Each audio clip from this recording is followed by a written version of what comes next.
안녕하세요. 저는 이제 막 결혼을 한 30대 초반의 여자입니다. 저에게는 훈훈한 외모와 착하고 성실함까지 있는 든든한 남자친구가 있었고, 저희는 사귀는 3년 동안 많은 추억을 남기고 있었고, 서로 결혼을 약속하게 되었었죠. 그래서 결혼 날짜를 잡고 상견례까지 준비를 하게 되었습니다. 한 가지 문제가 있다라고 한다면, 저에게는 부모님이 계시지 않았어요. 어렸을 적에 부모님 두 분께서 사고로 인해 일찍 돌아가셔서 형제도 없었던 저는 결혼을 더욱 빨리 하고 싶었고 화목한 가정을 만들고 싶었습니다. 그래서 사회생활을 하면서 조금씩 모은 돈과 남자친구가 모은 돈을 합쳐서 저희는 20평대의 아파트를 사게 되었죠. 물론 대출이 대부분일 정도로 빚을 많이 졌어야 했고 처음 가지게 된 집과 남편이 될 남자친구와 둘이 모순도순 살아갈 앞으로의 행복한 미래를 꿈꾸게 되었습니다.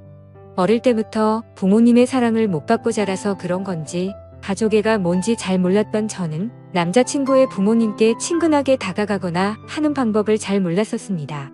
그래서 다른 평범한 여자들처럼 남자친구 부모님께 애교 있게 전화드리는 일도 당연히 없었던 거죠. 남자친구의 과거 여자친구들과 조금 달랐던 저이지만 남자친구는 제가 처했었던 환경을 잘 알고 있었던 사람이었습니다. 그래서 늘 자신의 부모님에 대해 좋으신 분들이라며 편하게 마음 가져도 된다며 제게 안심을 시켜주고는 하였습니다. 아무튼 그렇게 시간이 흘렀고 약속된 상견례 날이 다가왔습니다. 정말이지 남편이들 남자친구의 부모님 앞에서 혹여나 실수라도 할까봐 제 가슴이 계속 콩닥콩닥거렸습니다.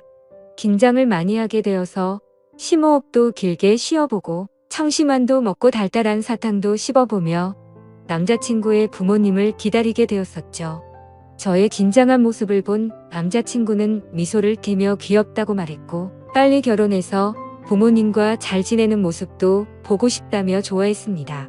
잠시 뒤 남자친구의 부모님이 저희가 있는 곳으로 오시게 되었고 저는 번쩍 일어나서 큰 소리로 인사드렸습니다. 안녕하세요.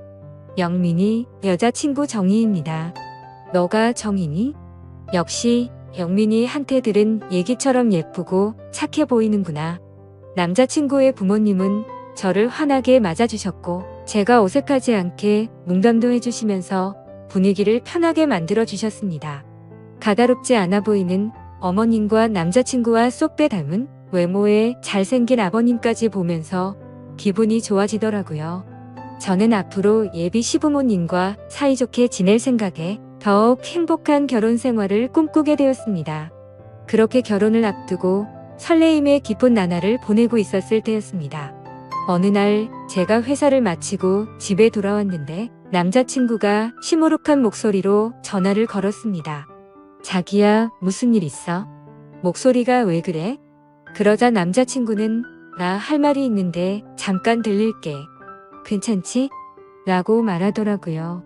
평소 활기찬 목소리였던 남자친구가 풀이 죽은 듯한 목소리라 걱정이 되었습니다. 그런 적은 처음이었고 그래서 좋은 일은 아닌 것만 같아 불안한 기분이 들었습니다. 곧이어 남자친구가 제가 혼자 살고 있는 집에 들어왔습니다.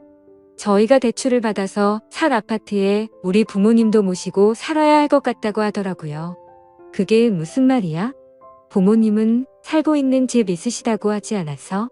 사실은 아버지가 예전에 사업하시다가 빚이 생겼었는데 금액이 점점 커져버려서 집을 내놓으셔야 된다고 하셔. 미안해, 정희야. 사실 남자친구 목소리를 듣고 이별을 고하는 건 아닐지 너무 걱정했었는데 그건 아니어서 뭐든지 다 괜찮다고 생각이 들더라고요. 하지만 그럼에도 불구하고 솔직한 마음으로는 남자친구의 말을 듣고 당황하긴 했지만 애써 괜찮게 생각하려고 했습니다. 남자친구의 마음도 이해가 가고 시부모님들이 안쓰럽게 느껴지기도 했고 어렸을 때부터 부모님이 일찍 돌아가셔서 부모님의 품이 늘 그리웠던 저였던지라 시부모님과의 동거에 대한 설레임도 생기게 되었습니다. 그래서 대답했죠. 응, 그래, 괜찮아. 시부모님들 좋으신 분들 갖고 같이 살다 보면 편해지고 즐거운 날도 많겠지. 그러자 남자친구는 이해해줘서 정말 고맙다면서 최대한 빨리 독립을 할 수 있게 자신이 노력하겠다며 평생 행복하게 해준다고 말하더군요. 그렇게 이후 계절이 바뀌었고 저와 남자친구는 예정대로 결혼식을 올리게 되었습니다. 신혼여행을 다녀오고 시부모님과 함께 살 아파트도 들어가게 되었습니다. 제가 이사를 온 아파트는 방이 3개였지만 큰 평수가 아니라서 그런지 화장실은 하나인 집이었었죠. 그래서 조금 불편할 거라고 생각했지만 서로 순서를 지켜가며 볼일을 보니 금세 적응이 되어가더라고요. 저는 남편보다 2시간 정도 퇴근이 빨랐었고 제조업 공장에 다니시는 시어머니는 남편과 비슷하게 퇴근을 하시고는 했습니다. 그런데 사업을 하시던 아버님은 그때 당시 사업이 망해서 그랬던 건지 건강이 많이 안 좋아져서 집에만 계신 지 오래된 상태이셨고 어머님만 일을 하고 다니셨던 사실을 제가 알게 되었습니다. 그래서 제가 퇴근을 하고 집에 들어오면 아버님이 거의 집안에 계셨습니다. 그러던 중 하루는 제가 퇴근하고 집에 왔는데 화장실이 너무 급해서 집에 오자마자 화장실로 들어갔었죠. 시원하게 볼일을 보고 밖에 나왔는데 그때 아버님이 방에서 거실로 나오시더라고요. 그래서 뒤늦게 인사를 드렸습니다. 잠시 후 저는 아버님께 저녁 식사를 준비해 드리려고 나왔는데 아버님께서도 소파에 나와 계셨습니다. 남편과 시어머니는 밖에서 식사를 하고 오는 일이 잦아서 주로 저와 시아버님 단둘이서만 저녁을 먹는 일이 다반사였습니다. 저는 저녁 준비를 다 하고 어색하게 아버님 저녁 준비 다 됐어요 라고 말했고 아버님이 오냐 하고 식탁으로 성큼성큼 오셨습니다.